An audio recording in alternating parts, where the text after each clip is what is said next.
Assalamualaikum dan salam sejahtera. Anda bersama saya Sandahya dan ini Dialog Tiga Penjuru. Skim persaraan memberikan peluang kepada individu untuk menyimpan dana secara terbuka dan juga berkala semasa bekerja dengan matlamat mencapai kestabilan keuangan pada masa persaraan. Dan dalam konteks Malaysia, terdapat beberapa jenis skim persaraan yang berbeza yang ditawarkan oleh kerajaan dan juga sektor swasta.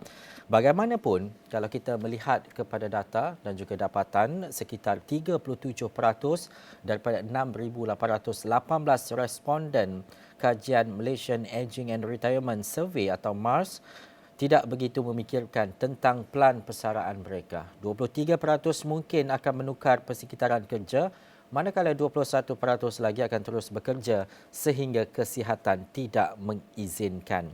Jadi, jelas apa yang kita nak bincangkan hari ini, terutamanya adakah kehidupan dan juga cara kais pagi makan pagi itu akan dibawa sehingga ke hari tua. Ini hal berkaitan dengan keuangan, persaraan dan juga persekitaran kita hidup dalam Malaysia hari ini. Jadi bersama-sama 3 panel dalam Dialog Tiga Penjuru. Terima kasih saudara Chai Senting yang merupakan pegawai penyelidik kanan Institut Penyelidikan Penuaan Malaysia atau MyAgeing.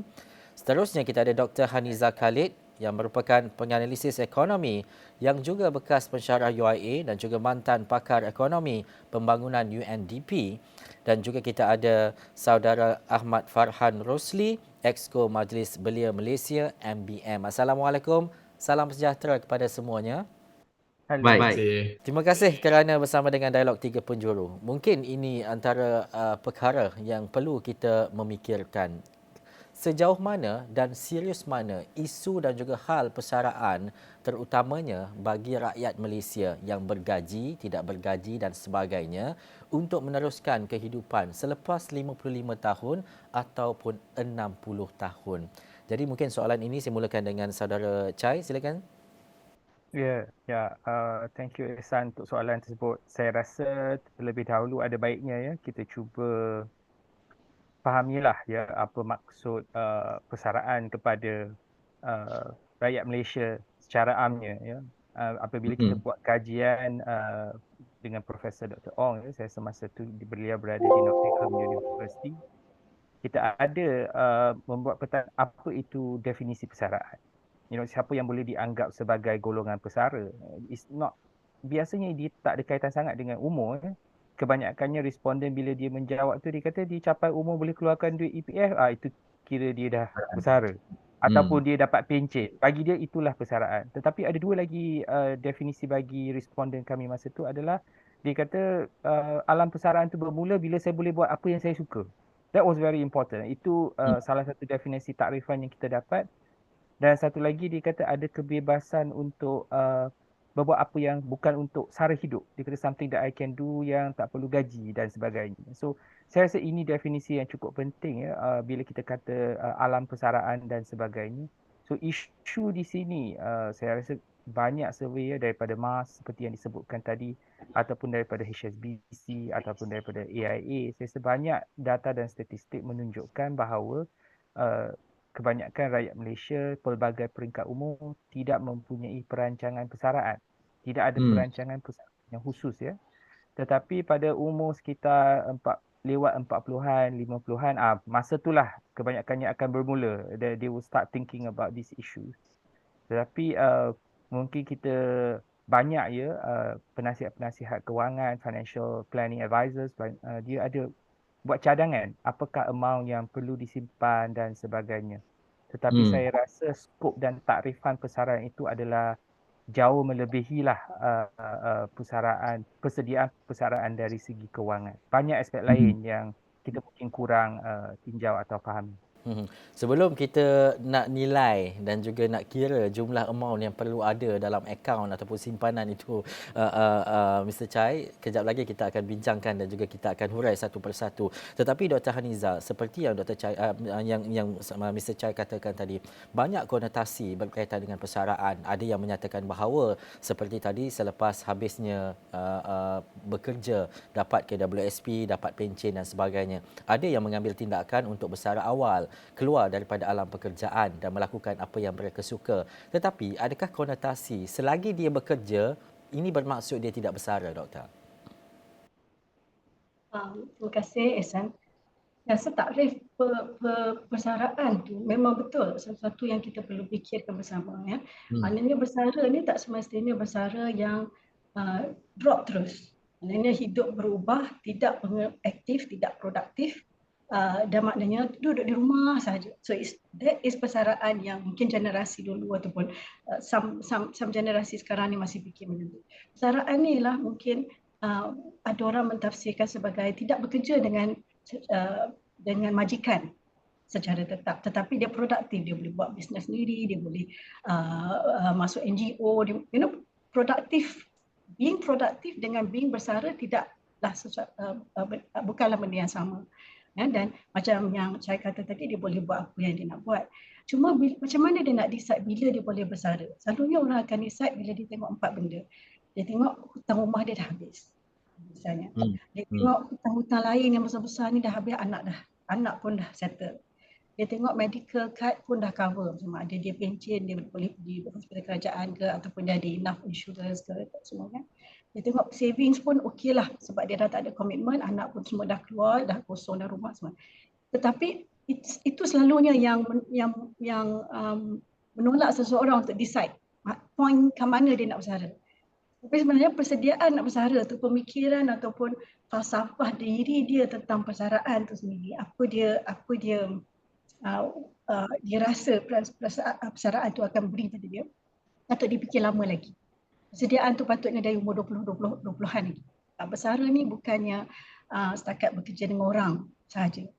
Bersara tu nak buat apa? Ya, bersara tu, how do you remain productive? How do you remain active? How do you remain social dengan masyarakat lain dan sebagainya.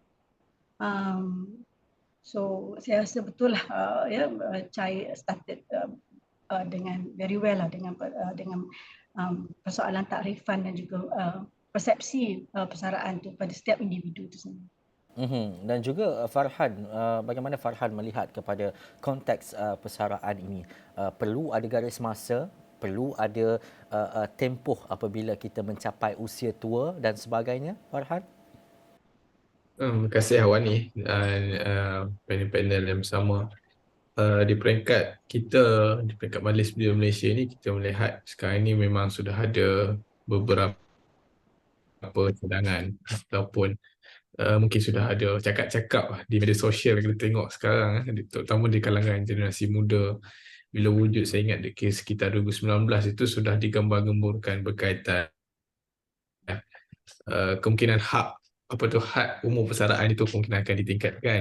Jadi wujudlah simpang siur pandangan generasi muda. Jadi kita lihat juga dia juga ada berkaitan dengan ruang pekerjaan, terutama membabitkan sektor awam. Apapun dalam konteks Malaysia sekarang ini, saya lihat, saya setuju apa yang doktor sebut tadi. Kita bercakap soal kualiti hidup. Saya tengok kualiti kehidupan masyarakat Malaysia ini sudah makin baik. Lebih lagi saya lihat takat umur masyarakat negara kita ini, mungkin kalau lelaki itu mungkin sekitar 72 tahun, kalau perempuan itu 75 tahun. Mungkin ini juga sebabnya tidak boleh dilihat persaraan itu sebagai satu garis untuk berhenti kerja ataupun berhenti beraktiviti dan sebagainya. Jadi bila dia biasa orang kampung cakap ni bersara, duduk rumah, duduk saja tak buat apa. Jadi itu perkara yang harus diperbaiki. Apapun di peringkat kita generasi muda ini sudah pasti ada efeknya juga sekiranya ada hak-hak tertentu persaraan.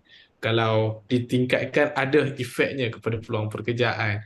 Kalau diturunkan juga ada efeknya. Sempatkah generasi muda untuk kumpul wang persaraan? Sebab saya ingat ada engagement yang MBM4. Antara sebab isu had umum persaraan ini selalu disebut adalah kerana kadar simpanan selepas tidak lagi bekerja. Itu sebenarnya isu yang saya rasa utama yang harus generasi muda sekarang ni fikir. Kita bekerja ini selas-selas bukan saja untuk menanggung kita pada hari ini, tetapi apa yang akan berlaku selepas kita tidak lagi bekerja sebenarnya. Itu antara bagaimana ketiga-tiga panel hari ini dalam dialog tiga penjuru memaknakan konotasi berkaitan dengan hal dan juga isu persaraan ini. Tapi kita nak beralih kepada isu yang kita anggap besar, terutamanya apabila tadi Farhan menyatakan bahawa banyak kali juga kita menyentuh isu berkaitan dengan menaikkan had umur persaraan dan sebagainya. Ada sebab berkaitan dengan tidak cukup wang simpanan dan sebagainya. Tetapi dalam kita melihat kepada keadaan Malaysia hari ini, bukan kita nak bercakap berkaitan mereka yang mungkin ada KUAP, mungkin ada KWSP, ada pencen dan sebagainya. Adakah dengan keadaan ekonomi dan juga kos cara hidup hari ini memungkinkan bahawa keseluruhan ataupun sebilanganlah rakyat, sebilangan besar rakyat Malaysia mempunyai wang yang mencukupi? Adakah kita tertekan dengan situasi dan ekonomi hari ini menyebabkan mungkin kita ada isu dan juga masalah besar dalam hal persaraan kita untuk hari tua nanti? Doktor dulu. Saya suka nak bawa satu kajian daripada SWRC-UM. Bila diorang survey, diorang buat kajian sedikit ke atas pejabat awam grade 40 ke bawah. Maknanya pejabat awam yang pendapatan rendah, 40 ke bawah. Jadi survey itu antara dapatan ialah 46% daripada yang ditemuduga kata kalau boleh dia orang nak terus bekerja. Dan antara sebab utama dia orang kata tak cukup simpanan, anak tak habis belajar lagi, badan ni kuat lagi, masih minat lagi bekerja, ya. So ini antara sebab-sebab kenapa yang selalu digunakan bila dan juga di negara lain macam kat Singapura dan sebagainya, macam mana dia orang argue untuk nak menaikkan had umur persaraan. Ya. Tetapi kita lihat juga di sebalik jawapan-jawapan tersebut ataupun argument-argument tersebut ialah sebenarnya orang tidak prepare untuk persaraan. Tidak bersedia untuk persaraan dan merasakan ini mungkin satu misconception yang agak besar juga, ya. Semua orang lah, bukan jawab awam saja. Persaraan tu maknanya tak bergaji. So, tak bergaji, tak berpendapatan. Itu satu lagi selain daripada yang kita bincang tadi dengan first round dengan Chai, dengan Farhan tadi kan, dan takrif. Satu lagi takrif yang selalu diorang gunakan ialah persaraan ialah era antara berpendapatan dengan era tidak berpendapatan. Dan ini ada faktor besar dalam minda diorang bila nak minta persara, nak minta extend, nak cari kerja lain. Sebenarnya kita dalam keadaan ekonomi sekarang dengan banyak pilihan-pilihan pelaburan, banyak pilihan-pilihan pendapatan alternatif dan juga aset-aset yang boleh kita gunakan untuk memberikan aliran pendapatan. Jadi lepas bersara tak semestinya kita bekerja dengan tulang pakerat kita, tetapi kita biarkan aset kita, harta kita, ya, dan macam-macam benda lain untuk meneruskan ada aliran pendapatan. So itu juga tafsiran baru yang kita rasa kita kena ketengahkan. Persaraan tak bermakna tak berpendapatan sebab dia menakutkan orang. Menakutkan orang. Memang that is the line that you draw between bersara dengan tak bersara. Tapi many people bila dia plan well, itu yang perlu retirement planning ni bersara awal. Dia can get income daripada pelaburan, daripada segala benda yang dia boleh buat. Nanti kita boleh bincangkan lagi. Keduanya dia boleh be protected bila dia boleh maknanya dilindungi sekiranya sesuatu berlaku dan dia memerlukan jumlah wang yang besar, sekiranya dia mengambil perlindungan yang sesuai, insurance yang sesuai, protection yang sesuai. Ya, on top of that, kalau dia perlu minta pada anak-anak dan keluarga, itu always there, kan? Itu sentiasa ada dalam keluarga Asia, lagilah hubungan tu rapat. So apa yang saya nak tunjukkan ialah salah satu lagi definisi persaraan tu patut bukan lagi berpendapatan tetap dan tidak berpendapatan langsung. Dan itu sebab dia menukar the way kita pilih waktu persaraan, apa kita nak bersara, takut nak bersara dan sebagainya. So all this seluruh minda kita akan berubah bila kita dikap. Ya, saya setuju dengan apa yang doktor cakap. Bila kita menyebut berkaitan dengan persaraan ini, maksudnya jalan itu tidak semestinya untuk kita tidak bekerja ataupun kita tidak menjana pendapatan dan sebagainya. Tetapi Mr. Chai, satu perkara penting, kalau kita mengambil contoh orang yang bekerja, seseorang yang bekerja bermula dengan usia 23 tahun dan mungkin tempoh persaraannya 55 ke 60 tahun dan selepas itu mungkin ada wang KWSP dan sebagainya. Kita tolak dulu berkaitan dengan pencen. Adakah kita melihat kepada secara purata dan dasarnya, sebab bila kita berkaitan dengan persaraan ni dia berbeza setiap orang. Mungkin ada orang yang tanggungannya sikit, cukuplah. Tetapi kalau yang tak cukup ni macam mana, Mr. Chai? Saya rasa ini berkait rapatlah dengan kita kata sistem perlindungan sosial kita, iaitu our pension system, mekanisme yang ada. Dan saya rasa ada baiknya bila kita berkata tentang persaraan ni, kita kena tengok which group we are really talking about. Kita ada kumpulan-kumpulan yang berpendapatan rendah. Dan untuk golongan berpendapatan rendah agak sukar dia mungkin bukan dalam sektor pekerjaan formal seperti yang Encik Ihsan cakap tadi. Coverage, cakupan tu is a issue, about separuh daripada labour force kita ataupun pasaran tenaga kerja kita ni di covered under some formal scheme seperti EPF ataupun SOCSO ataupun pencen kerajaan. Tapi kita juga ada golongan besar terutama sekarang generasi gig workers. Itu sebabnya usaha kerajaan cuba nak extend, cuba put them under EPF ataupun SOCSO sebab tak ada apa-apa perlindungan sosial. Saya rasa kita wajar bermula daripada satu pandangan lah. We have to start from this way of thinking. Kalau kita expect, kalau kita rasakan individu tu boleh settle masalah persaraan dia boleh bersedia, semua boleh menyimpan, menabung, dan kita tak perlu buat EPF, tak perlu buat SOCSO, tak perlu buat sistem pencen. Saya rasa kita kena ada pemahaman bahawa jika kita anggap seseorang individu tu boleh sedia dengan persaraan dia secara 100%, tak perlu kerajaan, tak perlu ada perundangan, itu seperti menyuruh seorang tu buat kereta tu dia buat sendiri. There's a quote on this. If you expect somebody dia boleh bersedia untuk bersara atas usaha dia sendiri saja tanpa apa-apa sokongan sektor lain, saya rasa itu macam suruh dia buat kereta dia sendiri dan bawa. Impossible sebab zaman sekarang we have a lot of financial instruments. Kita pun ada banyak kekangan. You don't know when you'll be wiped out dari segi katakanlah emergency untuk kesihatan ataupun berlaku apa-apa kecemasan dalam isi rumah. So banyak risiko dia, dan kalau kita ada pemahaman sedemikian, kalau orang awam faham bahawa hak untuk persaraan, hak untuk pencen itu adalah hak asasi, basic human right, dan kita akan wujud satu pemahaman bahawa mungkin pencen itu tidak perlu diikatkan dengan pekerjaan. Semua orang berhak untuk mendapatkan bantuan sebagai sara hidup untuk persaraan. Itu pemahaman kita yang pertama. We should have that collective awareness, kesedaran secara sejagat ni, ini adalah kesedaran kita. Ya, kalau anda bekerja, anda boleh menyimpan lebih atau menabung dengan lebih, saya rasa bagus. Itu adalah option yang baik. Kita ada struktur dia. Tetapi kita masih belum ada kesedaran bahawa that adalah menjadi hak untuk seseorang yang bersara itu mendapat bantuan dari segi kewangan, bantuan dari segi sokongan sosial untuk meneruskan kelangsungan hidup mereka. Saya rasa itu yang menjadi perlu ada anjakan lah pemikiran paradigma dari segi. Dua instrumen penting yang Mr. Chai cakap tadi. Adakah kita bersedia? Jawapannya mungkin tidak. Tidak kesemua orang bersedia untuk berdepan ataupun nak menyimpan sendiri berkaitan dengan persaraan dan sebagainya.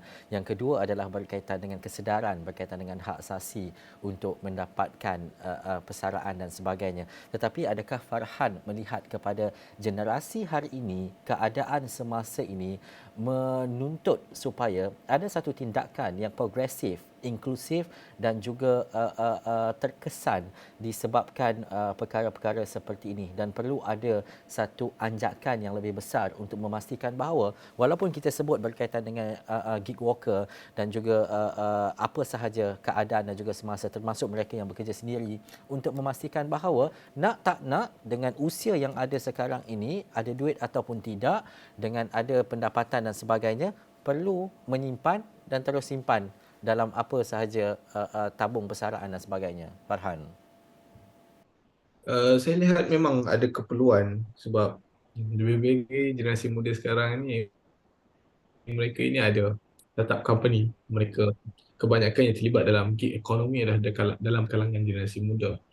Dan kena ada intervention yang serius daripada pihak kerajaan, terutama membabitkan soal social protection ini. Sebab itu di peringkat Majlis Malaysia kita pernah cadangkan agar ada suatu garis panduan atau mungkin undang-undang yang berkaitan social protection bagi memastikan kebajikan orang muda ini terjaga daripada usia muda lagi. Sebab kita berhadapan dengan zaman yang pelbagai. Kadang-kadang mereka tidak tahu ada instrumen-instrumen simpanan tertentu yang harus mereka ambil. Kerana mereka bekerja ini bukan kadang-kadang, kebanyakannya bekerja hanya untuk menampung perbelanjaan seharian mereka sahaja. Think about how to save, how to create some saving for the future kan. Sebab itu saya rasa sekecil-kecil mana pun kena ada proses pendidikan berterusan, menyimpan dengan sekecil-kecil nilai yang sebaiknya, seboleh mungkin. Kena ada instrumen yang bersesuaian. KWSP, orang salah tanggap, bekerja saja boleh mencarum di KWSP, sedangkan KWSP ini boleh dibuat secara sukarela. Jadi perkara-perkara seperti ini sebenarnya harus diterapkan dalam generasi muda. Dan juga instrumen-instrumen lain, insurans kesihatan dan juga beberapa perkara yang pastinya perlu untuk generasi muda ambil peduli. Di dalam keadaan kita juga tak nafikan kekangan-kekangan lain. Macam saya sebut tadi lah, belanja, mereka hanya fikirkan belanja ini untuk daily expenditure, daily perbelanjaan mereka sahaja. Jadi bagaimana pula nak mencari ruang lain untuk menyimpan pada peringkat yang menyimpan untuk kegunaan pada masa akan datang. Apapun saya suka guna terma orang-orang tua kita, menyimpan sedikit demi sedikit, lama-lama jadi bukit. Ini saya rasa orang muda kena simpan juga walaupun sedikit. Dan itu antara perkara yang memang kita lihat. Simpan sikit-sikit, lama-lama jadi bukit. Daripada sekolah, seperti Farhan kata, kita belajar berkaitan dengan hal ini, dan ini juga perlu diterapkan dalam hal persaraan. Tetapi Mr. Chai, berapa sebenarnya, ini bukan untuk kita menakutkan, tetapi kalau kita ambil tempoh lah, dalam 55 tahun adalah umur persaraan sesetengah pekerja dan sebagainya. Berapa yang dia perlu ada untuk pastikan bahawa kelangsungannya 20 tahun hidup akan datang itu dalam keadaan yang stabil? Bila kita gunakan purata jangka hayat ni, kalau katakanlah 75 tahun, ia bermaksud half of the population, separuh daripada populasi kohort tersebut akan capai umur 75 tahun.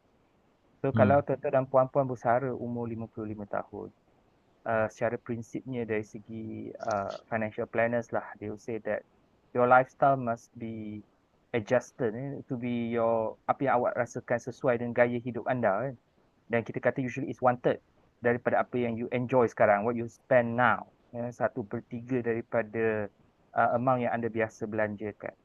Saya rasa sangat susah untuk letak angka 1 juta, 2 juta atau 3 juta, sebab kita ada satu, orang kata, risiko inflasi yang terselindung. Ramai orang tak sedar, kalau simpan banyak-banyak pun, kalau kadar mata wang kita terus menjunam, all these savings is going to be worthless unless it is put in benda-benda yang dia boleh sustain nilai dia, seperti hartanah dan sebagainya. Tapi kita tahu orang-orang muda sekarang macam mana lah nak beli hartanah, nak makan hidup pun susah.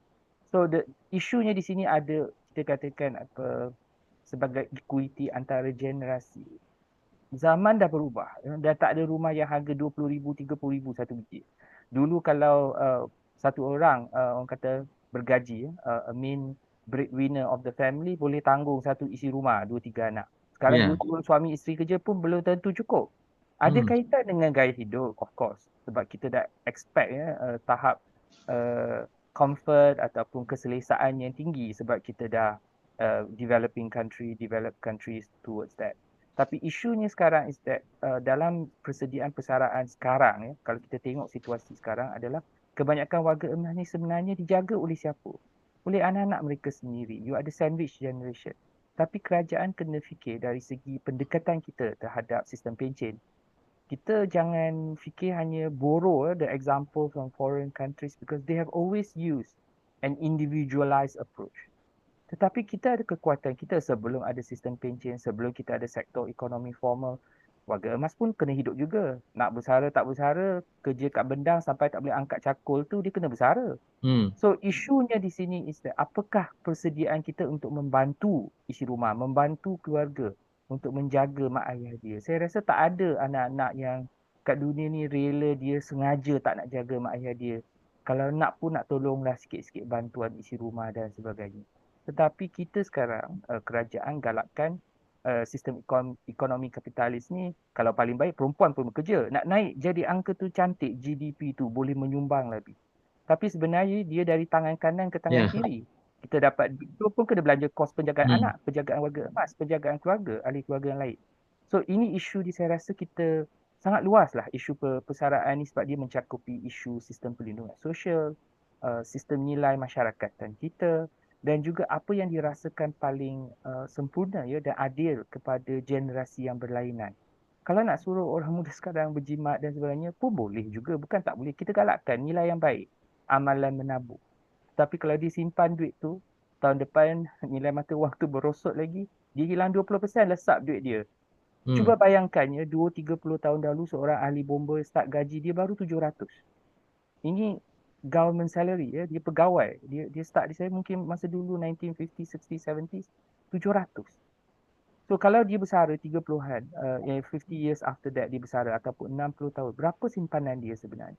Jadi bila kita tengok risiko persaraan dari segi penyimpanan dan sebagainya, kalau tak ada elemen perkongsian risiko, risk pooling atau tak ada elemen redistribution ya, that is a supporting the rich to support the poor dalam sistem penabungan kita, itulah yang kita nampak dalam EPF sekarang, akaun individu, betul tak?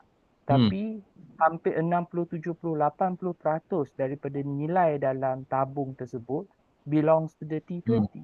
Ini bukan because of COVID. Memang sebelum COVID pun macam tu. Sebab mereka yang kaya takkan keluarkan duit dia. Dividend tu guaranteed non-taxable income.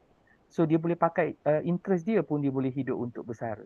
So tapi orang yang paling perlu duit tu untuk menjana pendapatan pasif tu dia keluarkan duit dia. Sebab duit dia memang nak beli rumah, nak tanggung anak, sekolah, nak kahwin, semua macam-macam sebab ada alasan dia. Jadi kalau kita benarkan keluaran sekaligus, a lump sum withdrawal, ini tidak membantu. Tetapi kita tak ada pilihan. Rakyat tidak ada kesedaran dan tidak ada kurang ya political will ataupun kita nak berubah. Kita memang ada suggestion, kita banyak tengok contoh negara-negara lain. Tetapi adakah kita mempunyai kesedaran awam tersebut untuk do what is right? You know, not do what is Mr. Chai, itu belum lagi fikir, ada yang berfikiran itu duit yang kita guna, kita tak tahu usia kita sampai mana. Kalau ada waktu dan juga dah boleh keluar semua, keluarkan sajalah semua. Tak kira lagi loan rumah yang sampai ke umur usia 70, walaupun bersara umur 55 sampai umur 70 tahun pun still kena bayar loan rumah dan sebagainya. Tetapi Farhan, kalau kita nak bercakap berkaitan dengan planning ini, anak muda ada planning. Kita boleh cakap hari ini kita ada duit dan kita makan hari ini, itu saja cukup-cukup yang kita ada. Tetapi selepas itu, apa planning? Adakah kita kena kumpul hartanah yang banyak? Tapi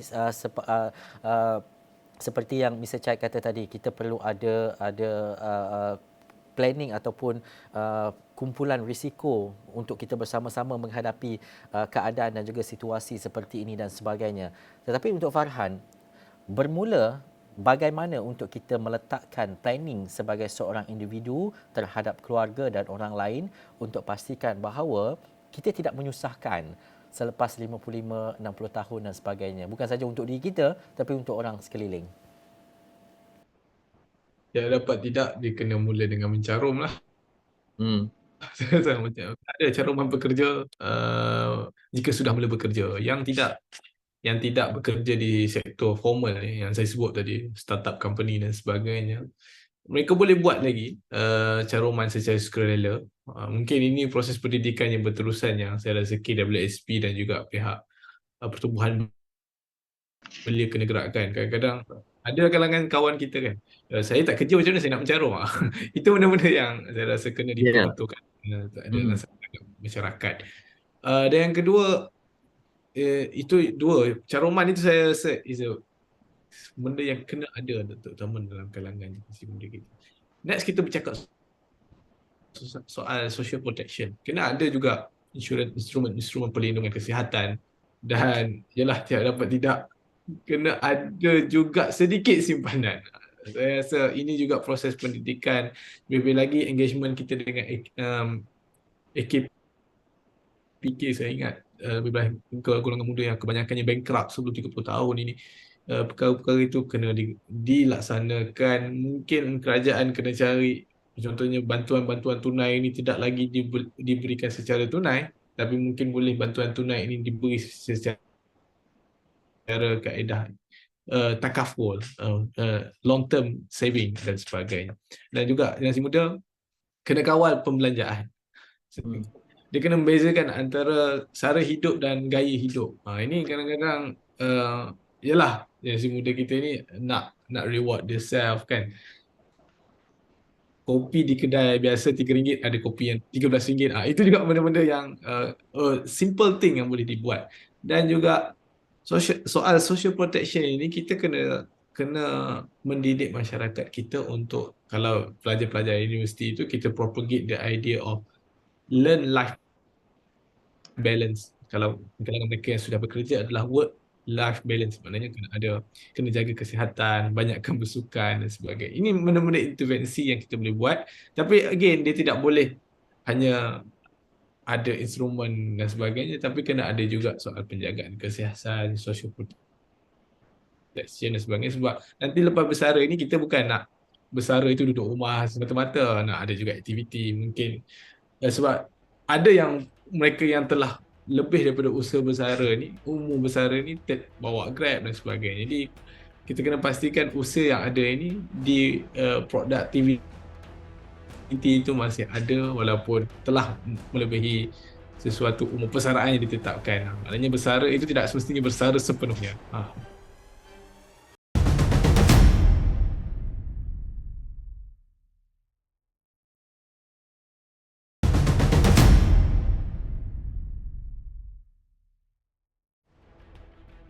Ini berkaitan dengan kelangsungan. Mungkin kita boleh bercakap berkaitan dengan simpan dan sebagainya, tetapi dalam masa yang sama kita nak memikirkan juga bagaimana mungkin macam berita semalam RM30 sehari untuk sara 7 ke 9 keluarga. Mana ruang, mana duit nak simpan kalau sehari pun dah tak cukup, bahkan pagi untuk pagi sahaja dan esok pula tunggu untuk makan dan sebagainya. Ini perkara yang perlu dilihat dan juga dibincang. Bagi Dr. Haniza, bila kita bercakap berkaitan dengan geografi, kita tahu bandar-bandar besar mungkin gajinya lebih tinggi berbanding mereka yang berada di luar bandar dan sebagainya. Banyak kita dapat, banyak juga kita spend untuk kelangsungan hidup dan juga untuk membeli barang dan sebagainya. Tetapi dalam konteks ini, bagaimana untuk kita melihat kepada perbezaan mereka yang berada di bandar untuk meneruskan dan berfikiran secara berada di bandar dengan mereka yang mungkin berada di luar bandar, di kawasan kampung dan sebagainya. Tetapi kalau kita nak cakap berkaitan dengan harga barang dan sebagainya, semua tempat naik harga barang. Tetapi dalam konteks dan juga keadaan ini, bagaimana untuk kita berfikiran dalam keadaan dan juga situasi semasa, terutamanya berkaitan dengan geografi dan juga tempat kita tinggal ini, Doktor? Kalau kita lihat generasi muda sekarang ataupun katalah 40-50 ke bawah, sebenarnya banyak secara defaultnya diorang memang banyak di bandar. Dan nak tak nak akan berhadapan dengan cabaran yang berada di bandar lah, cabaran-cabaran kos kehidupan, kesempitan rumah, fizikal, perjalanan, transportation, connectivity dan sebagainya. Itu adalah masalah bandar dan ini membawa constraint-constraint yang lebih daripada kalau hidup di luar bandar. Kalau kita cerita luar bandar, memang masih ada lagi segolongan orang tua-tua yang masih tinggal di luar bandar dan bagaimana diorang menangani persaraan orang, maknanya persaraan sebenarnya mungkin istilah persaraan tu tidak wujud sebenarnya di luar bandar. Sebab dia masih boleh bekerja dan dia boleh masih, it's not even in issue kot. Di luar bandar, kalau dalam kita tengok generasi sekarang, isu ni sebenarnya ialah di di dalam bandar. Sebab kita juga hidup tanpa ada support system. Di bandar tak ada support system, di luar bandar ada support system. Di bandar memang you kena bekerja majikan, tak kerja majikan, ataupun you have to find money. Kalau tak, memang tak boleh hidup. Di luar bandar mungkin tak perlu duit untuk boleh melangsungkan hidup. So dan sekarang ni kadar perbandaran kita 75, 70 ini, dan generasi ni akan jadi lebih urbanized. Jadi konteks besar dia, bukan nak kata tak ni langsung luar bandar, tapi konteks besar cabaran atau fenomena penuaan ni ialah dengan konteks background perbandaran. Okay. Dulu mungkin kalau katalah nak ambil luar bandar, mak kita dulu, generasi dulu dia selalu anak banyak kan. Betul, sebab memang teori dalam ekonomi pun memang semua negara yang masa dia sedang membangun, kita tengok dia punya kadar kelahiran dia tinggi. Sebab memang dia anak-anak dia tak semua akan hidup. Kan? Sebab dia tahu daripada 9 kelahiran tu mungkin 5 yang akan hidup dan besar. Dia suka anak ramai-ramai sebab anak-anak boleh tolong kat rumah, anak-anak boleh tolong kat kebun. Kan? So support system ada dan dia orang pun tak duduk jauh-jauh. Tapi cuba buat tengok orang tua sekarang ni, anak dah tak ramai.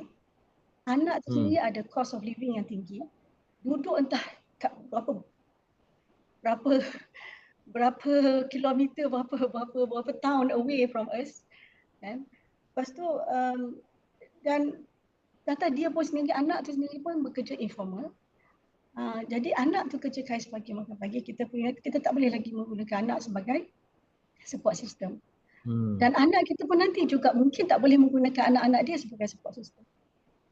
So retirement planning ni is a non-negotiable issue dah sekarang. It is non-negotiable. It has to be done and we have to look at it smartly. Maknanya again, macam saya kata tadi, bukanlah maknanya kena bekerja macam mana makcik nak kerja sampai yang tak bekerja. Sebab sekarang ni masalah kita ialah yang bekerja pun tak plan for their retirement, yang tak bekerja lagi lah tak dapat nak plan for their retirement. Dan we also have, macam kita sebut banyak kali tadi, there's a category of people yang tidak boleh plan because they do not have the resources. Ini yang social protection will have to come in. Tapi yang kita lihat sekarang ni orang yang boleh kena a bit more discipline. Katalah mungkin financial guru kat luar tu kan kata 50, 30, 20 rule. 50 untuk necessity, 30 untuk kehendak, apa-apa yang kita nak kan. Lepas tu 20 kena save. At least ada jugalah satu ratio. Dan ratio ni akan berubah, mungkin 98, 1% at the end. Yang saving tu mungkin 1% pun jadilah. But that discipline must be there and time will change and your ratio will change. Macam Farhan kata tadi, daripada muda kena ada that discipline untuk mencarum, untuk mencari perlindungan, protect yourself against shortfall of income atau apa-apa life crisis.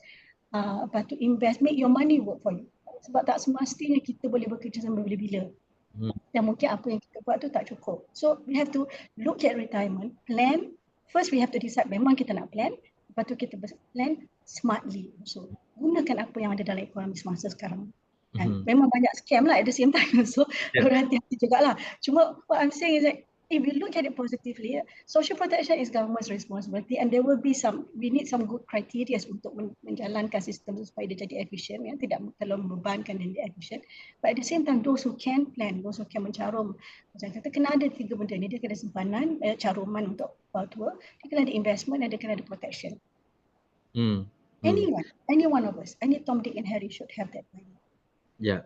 Bila kita bercakap berkaitan dengan support system, planning dan sebagainya, support system ni mungkin ada tapi takkan semua dapat nanti bila di hari tua dan sebagainya. Tetapi Mr. Chai, apa kesilapan selepas besaran ini? Saya memberi contoh. Saya ada jumpalah beberapa pakar perunding kewangan dan sebagainya. Dia kata lepas bersara, walaupun ada ratusan ribu dan sebagainya, jangan invest semua dalam investment tertentu sebab dia mungkin akan meranapkan keseluruhan simpanan yang ada. Jadi investment, pelaburan dan sebagainya ni bila nak buat, ada tak kesilapan yang berlaku? Dah dapat banyak duit ni, nak berganda-gandakan lagi duit yang ada ni, investlah dekat tempat-tempat tertentu dan sebagainya. Apa kesilapan besar selepas dapat duit persaraan ni, Mr. Chai? inilah ya, sometimes kita kata the power of compounded interest ya. If you start early pun, even at a 4% dividend return, and even if your starting salary point is let's say 1,000 ringgit or less than that, it's even 700 lah katakan, and your contribution is only like 20%. Tak banyak, it's not a lot of money in the beginning. But if you put it aside seperti apa yang EPF lakukan, why is there suddenly a pot of gold yang orang boleh keluarkan pada umur persaraan 55 tahun, walaupun ada banyak withdrawals lah, early withdrawals, pengeluaran awal dan sebagainya, tapi masih orang dapat satu lump sum. Ini isu dia, sebab bila kita menabung secara begitu ya, we put the money, set it aside and forget about it, kita tak rasa, tapi bila seronok, bila tengok dia, it grows exponentially ya, sebab this is what happens to your money in EPF, is a compounded interest on your capital. Tak sentuh, dia akan naik berlipat ganda.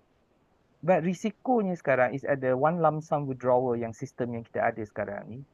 Everybody will know umur 55, walaupun umur persaraan sekarang 60, you are still withdrawing at 55, the full withdrawal. When you withdraw the whole lump sum, everybody knows you have the money. You know you have the money, your family members know you have the money. Semua tahu you ada duit banyak tu. So you pun nak fikir, nak letak kat mana duit tu. So ada ramai yang dapat advice, letaklah kat mutual fund, letaklah kat sini instrumen kewangan. Ada pula kata, bayarlah untuk hutang-hutang ni semua supaya interest dia tak tertekan dengan benda tu. Tapi isunya di sini bagi kami lah ya, terutamanya penyelidik yang kita kena buat survey-survey ni. EPF pun pernah buat survey dia sendiri, UM pun ada data yang sama. Within 5 years, about half of them will finish off the money. Habis. 50% paruh dari simpanan lump sum dikeluarkan, dia habis. Bila sampai cukup 7 tahun, hanya tinggal 10% je yang masih ada simpanan tu. Bukan penuh, ada baki, tapi tak semestinya that you still retain the sum. Jadi isunya di sekarang, kita kata istilahnya adalah consumption smoothing. Maksudnya, you dah tahu, you dah besar. You mungkin masih ada income tapi tak banyak, you pun masih ada savings. So macam mana awak nak pastikan dia cukup? How will you make sure that it lasts? Terutamanya bila kita tak ada pencen kerajaan. Itu isu dia. So, bagi pandangan saya lah, saya rasa bila you get a lump sum, don't withdraw the money from EPF if you don't need it. Tak ada tempat lain yang tak ada charge remiser, not income taxable. You look at the millionaire account dalam EPF tu, dia tak keluarkan duit dia. Dia hanya keluarkan dia punya interest atau bunga dia ataupun dividen dia. Dia simpan capital dia supaya dia grow. Tapi kalau tuan-tuan dan puan-puan berminat to invest in something, we encourage asset investment when you are younger.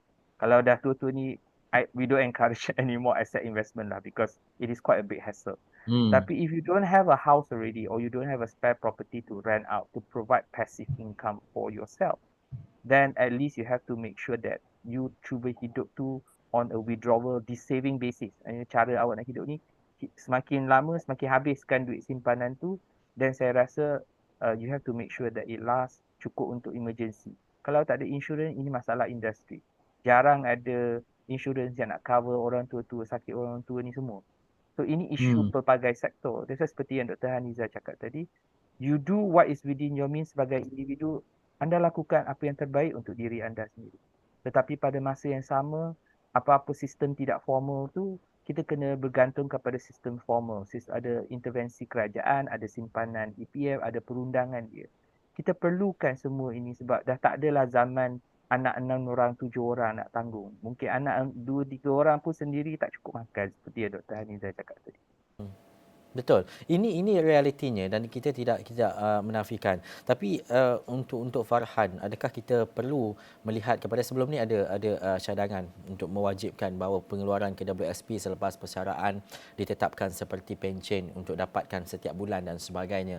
Tetapi adakah Farhan melihat kepada cara-cara lain untuk kita pastikan bahawa kelangsungan itu berterusan dan juga kualiti kita selepas persaraan itu adalah lebih baik daripada kita semasa bekerja. Ini bermaksud selepas kita habis bersara, kita dah selesai bekerja dan sebagainya, kita tidak lagi memikirkan berkaitan dengan hutang-hutang, kita tidak lagi memikirkan untuk selesaikan dan sebagainya. Tetapi sebab itu banyak orang lepas bersara, apa planningnya? Nak balik kampung, nak hidup tenang, tak nak fikir apa yang masalah dekat bandar dan sebagainya. Farhan. Kita balik pada apa yang kita bincang cakap tadi lah. Kita takut bila sara pun masih ada hutang-hutang tu sebenarnya. Itu perkara yang real yang kita kena terima kenyataannya pada waktu sekarang ini. Generasi muda ini dia dah jadi generasi yang di pertengahan lah, macam saudara Chai sebut tadi, dia sandwich generation. Dia nak tolong orang bawah, dia tak boleh. Dia nak tolong orang atas, dia tak boleh. Apa pun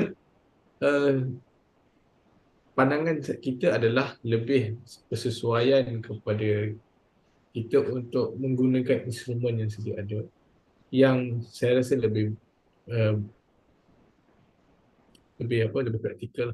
Kita sebut nak orang muda cari investment baru, kadang-kadang dia nak hidup seharian pun tak dapat. Dia rasanya instrumen yang sedia ada ini mungkin boleh diteruskan. Apapun mungkin ada kajian-kajian tertentu, contohnya mungkin cadangan.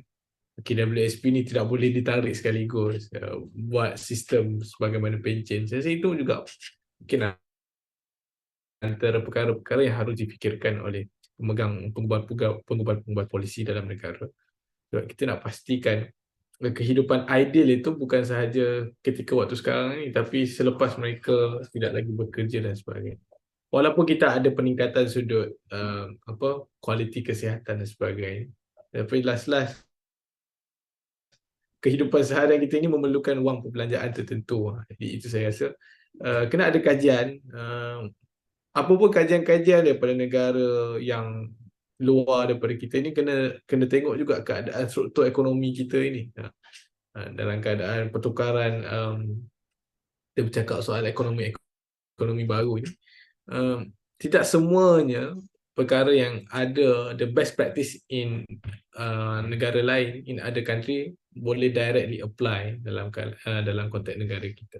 Saya rasa kena ada local wisdom, kena melihat juga kemampuan ekonomi negara, kemampuan rakyat kita, memastikan usaha-usaha penambahbaikan ini dapat yang paling penting kebajikan rakyat itu terjaga. Hal kebajikan rakyat ini pastinya antara perkara penting yang perlu dilihat, terutamanya oleh pihak kerajaan. Dr. Haniza, bila kita bercakap berkaitan dengan kebajikan rakyat, adakah kita melihat kepada adilnya keadaan sekarang ini apabila kita bercakap berkaitan dengan isu pendapatan gaji pekerja-pekerja di Malaysia, sama ada sektor awam dan juga sektor swasta? Adakah peluang-peluang pekerjaan yang Malaysia ataupun kerajaan sediakan itu cukup kepada mereka yang nak mencari pendapatan dan ada tabungan untuk caruman dan sebagainya? Konteks dan juga pemahaman kita, adakah kita berada pada landasan dan juga perjalanan yang betul untuk memastikan bahawa kelangsungan hari tua untuk rakyat Malaysia sekarang ini, mungkin beberapa tahun akan datang itu dilihat lebih baik? Terima kasih, Ihsan. Ini permasalahan ekonomi yang lebih meluas lah. Sekarang ini memang diberkatakan kementerian dah keluar progressive wage model dan sebagainya. Semua ini sebenarnya untuk cuba menangani isu besar Malaysia, iaitu gaji relatif kepada produktiviti tidak meningkat. Malahan produktiviti itu sendiri tidak meningkat. Tidak meningkat pada kadar yang kita harapkan sebagai sebuah negara yang maju dan ataupun upper middle class, upper middle income country. Jadi bila gaji tak tinggi, bukan sekadar isu atau pengiraan saving tadi, segala ratio yang kita ada, segala formula yang kita ada pun semuanya tak ada lah, sebab dia punya resource base tu tak ada kan. Pada peringkat makro dia pula, dia akan menjadi satu kekurangan cukai kepada kerajaan. Sebab bila there's no productivity ataupun high salary, dia tak translate kepada pendapatan, dan pendapatan tak translate kepada tax.